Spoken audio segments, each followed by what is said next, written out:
wedding revenge. She got exposed. Imagine sitting in a church, waiting for the bride and groom to walk down the aisle. But instead, a DVD starts playing. A DVD that exposes every dirty, underhanded thing the groom's mother did to sabotage the wedding. By the time the video ends, the family isn't just shocked. They're humiliated. And when the truth is finally revealed, no one sees it coming. If you've ever dreamed of serving justice to a toxic family member, smash that like button and subscribe.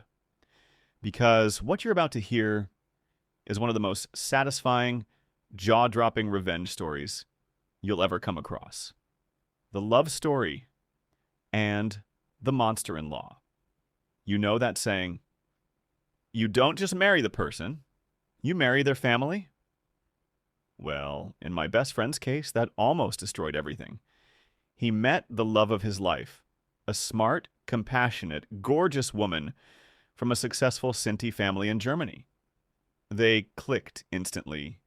Shared values, deep respect, real love. But there was one problem. His mother, let's call her Karen. On the surface, she looked like your average middle-class mom.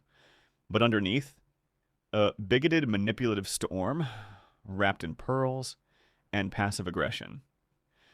At first, Karen ignored her completely until she saw a photo. That's when everything changed. She took one look at her skin tone and spit out a racial slur so vile, I won't even repeat it. Let's just say, she assumed she was Arab and went full racist tirade. When she found out she was Sinti, she doubled down. Called her a scam artist, a gold digger, a liar.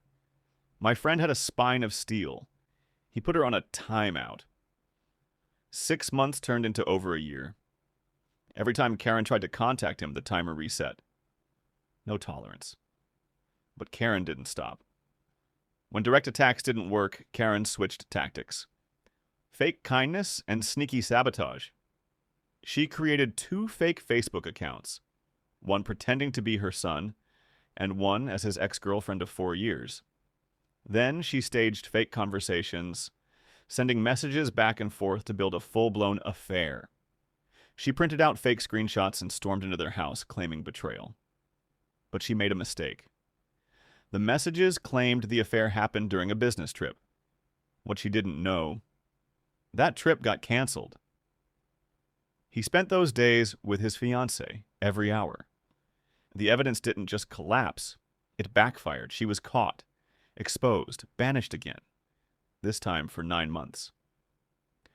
Over the next year, Karen laid low, but never truly gave up. She made passive comments, dropped negative Sinti news stories into conversations, quietly poisoned the relationship between the groom and the rest of his family. Then came the engagement. The bride's family was overjoyed. But Karen, she had a meltdown. Screamed over the phone that she would stop this wedding if it's the last thing she ever did. And she meant it. She gave them a list of false addresses for invitation cards, tried to cancel the flowers, changed the menu to exclude the bride's vegetarian family, even tried to cancel the entire venue. Thankfully, each time, someone caught her in the act. Barely. But the worst. They found out, thanks to the groom's secretly loyal brother, that all the women on Karen's side were planning to attend the wedding, wearing black. Not just any black, mourning clothes. They wanted to turn the happiest day of his life into a public protest. And that's when they made a choice. Screw tradition. Screw appeasing anyone. They got legally married a week early, in secret, at a different location. The church wedding everyone was invited to, that was going to be their revenge show. They gathered every email, every voicemail, every recording, courtesy of the brother who installed spyware on Karen's computer. She used his laptop.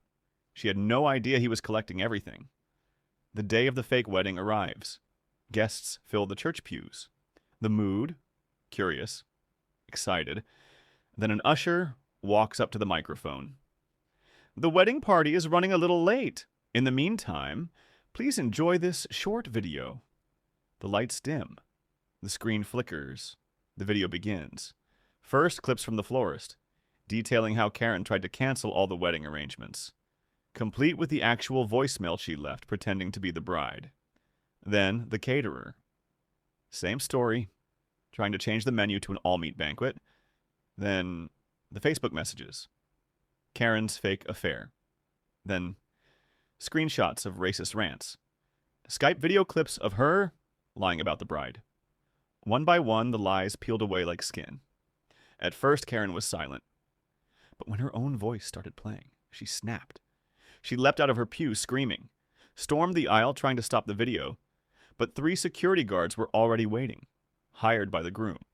Sit down or leave. They dragged her back to her seat as the last clips played. And then, dead silence. The bride's father walked up to the altar, calm, composed. There will be no wedding today. That happened last week, far from this chaos. Gasps, whispers. We invited you here to understand something. Our daughter gave your family every chance to show kindness.